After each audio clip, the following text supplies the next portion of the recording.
My guest today was one of the best NHL player, member of Hall of Fame, and the Maple Leaf retired his jersey, number 93, in 2009. Please welcome Doug Gilmour. Hi, Doug. How are you? Good, Gabriel. How you doing? Fine, thank you. You decided to write a book about your hockey career named Killer, My Life in Hockey. First of all, tell me the story of your nickname, Killer, and why did you decide to publish your story in a book? Well, we'll start with the nickname. Brian Sutter was my roommate in St. Louis for 5 years, and he called me Charlie. I was a skinny little guy, and he said I looked like Charlie Manson, which is not a compliment, thank you. But and then I went from there to Killer. So the reason behind the book, I've been approached since the day I retired 14 years ago, and I lost my dad about 5 years ago, and then my mom probably 6 months ago. And when my mom was diagnosed with dementia 2 years ago before she passed, and I said I should have done it when they were alive, but I didn't want to do it at the time. And so it was more about my story and growing up in Kingston, Ontario, and having the opportunity, them giving me the opportunity to play, and it was a thank you to them more than anything. I want to hear you, Doug, about when you won the Stanley Cup with the Flames. You were very young. How did this winning help you in your career? Yeah, so I got traded to Calgary. We were a pretty good hockey club that year. We won the President's Trophy, and I believe we had 115 points. And then Montreal was right behind us with 114, I believe. And we had the opportunity for me to go to a really good hockey club and kind of share the wealth with the guys that were on that hockey club. And we had a tough playoff round, our first round against Vancouver. We won in overtime, Game 7. We walked through LA in 4, and then we beat Chicago in 5, and then fortunately we beat Montreal in 6. And many years later, I know they weren't too happy about it, but many years later, I got to play in Montreal and really enjoyed my time there as well. You advance on my next question. You have played your 2 last season with the Montreal Canadiens, the enemy of the Maple Leaf. It will be tough to play for the enemy. Tell me, how was your season in Montreal? Because you play with the Maple Leaf, you are a legend with the Maple Leaf, but after you have played with the enemy. Well, you know what? I was 38 years old, and I was sitting at home, and I didn't know if I was going to play again. And I got a phone call from my agent that a couple of teams called, and Ottawa was one, and Montreal was one. And that was the year that Sackey was going through his cancer treatments. And I decided to go yes against my nemesis, I guess, my old team. And I got nothing but great things to say about it. It was a pleasure to play there. We had George Gillette was the ownership, and Michel Therrien was the coach first year. It was a lot of fun, and it's something that, you know, in my book I say I don't have regrets, and I'm glad I challenged that, and I went to Montreal to see, you know, the passionate fans that were there as well. And again, I got nothing but great things to say about it, and I just very blessed to have the opportunity to play there as well. Probably my favorite moments when you play with Montreal was when you slammed the penalty box and the glass broke. I think we can call this a killer moment. Yeah. Well, you know what?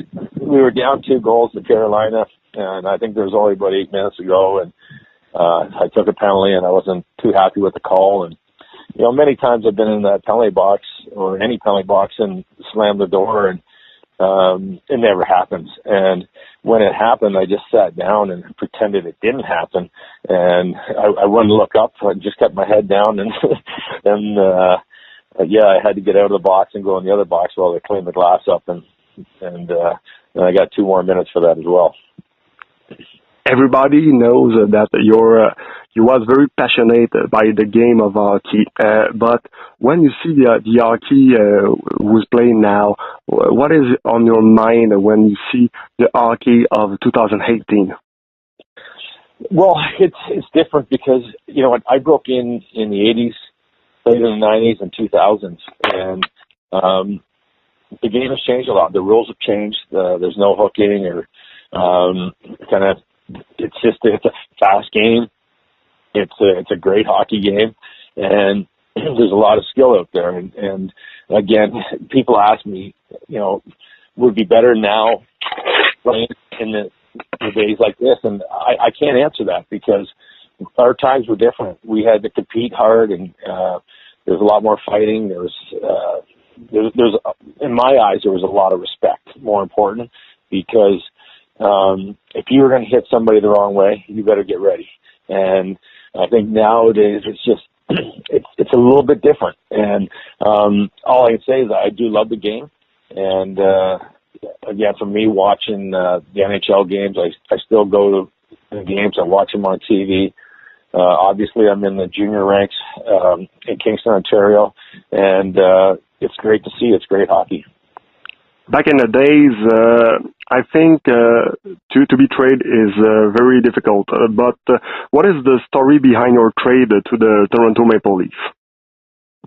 Yeah, I had to go against Doug Risebrough arbitration, and in our eyes, we won, and he wasn't happy with that.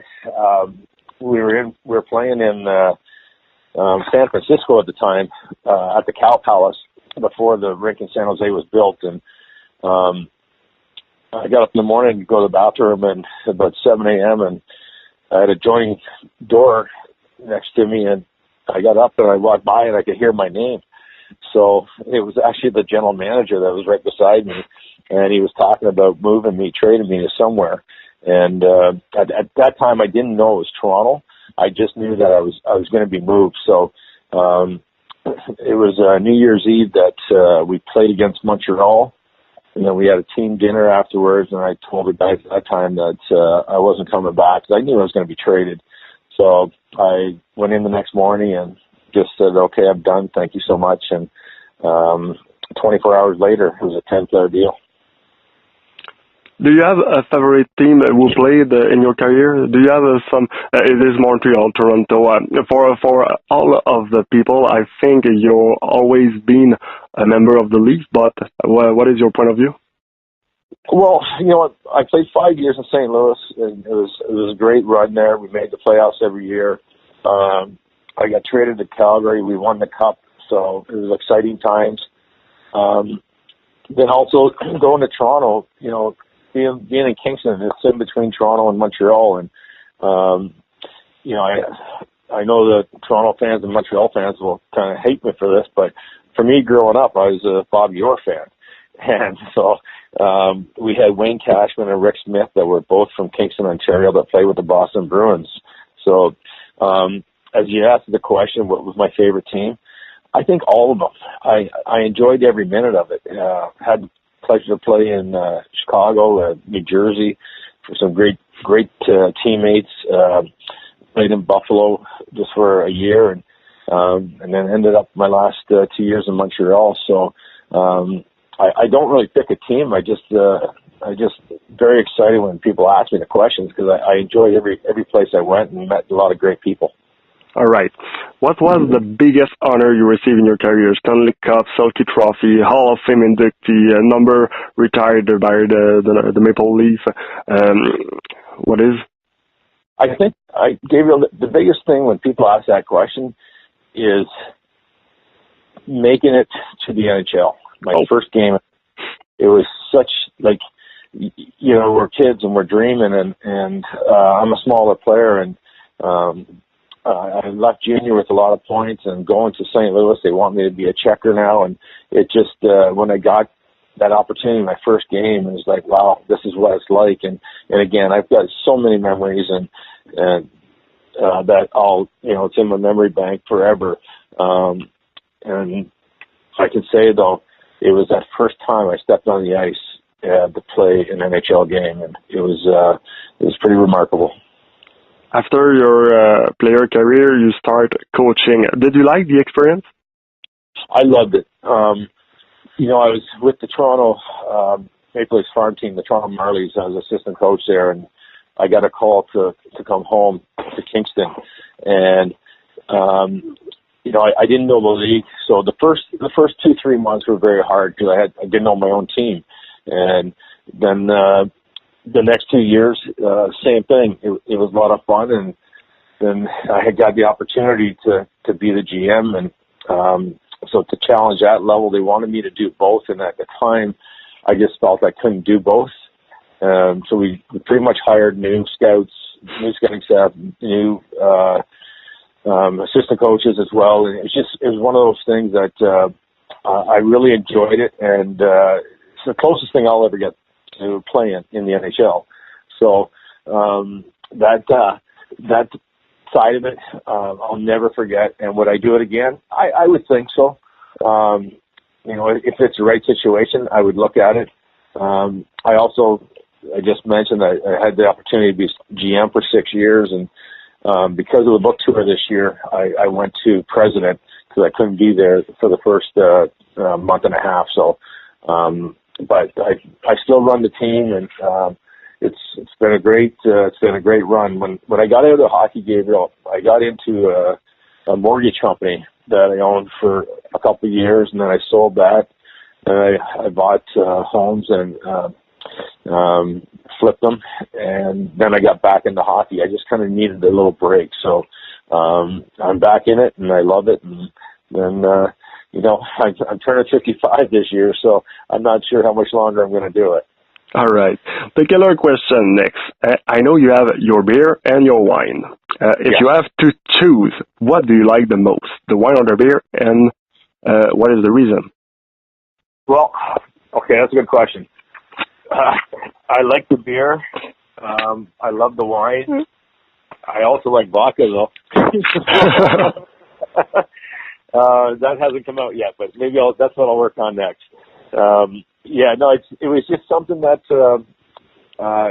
it's been a fun like learning new things every day, and that's where I got involved with the beer, and that's out of Pembroke area, Cobden, Ontario, and then the wines out of the Niagara area. So it's a lot of fun, and I'm glad I did it. Okay, just to close, from your point of view, why the world does somebody have to buy your book? What can this book bring to somebody? Well, I think growing up and being a smaller player, and there's a lot of naysayers saying that I couldn't make it, whether that's the scouts or media. It just said I was too small, and I never thought I was that small. In the book, there's one quote that I always say: a person shows what he is by what he does with what he has. And I live by that every day of my life, and I enjoyed it. My book is just about my family and how I grew up through my Kingston, Ontario with my parents, and I was the youngest sibling. My brother played a little bit in the minors for about 7 years, and what my parents kind of did for me, and the support system that I had throughout. So, I was on a tour for a month and a half. We did 34 dates in 48 days across Canada. So it went really well. And again, it's over with, but the book's still there, and it was a fun thing to do and reminisce, and things that came back to me. From people telling stories, I really enjoyed. Doug Gilmour, it's just a pleasure for me. Thanks for your time. My pleasure, Gabriel. Thank you. Thanks, bye.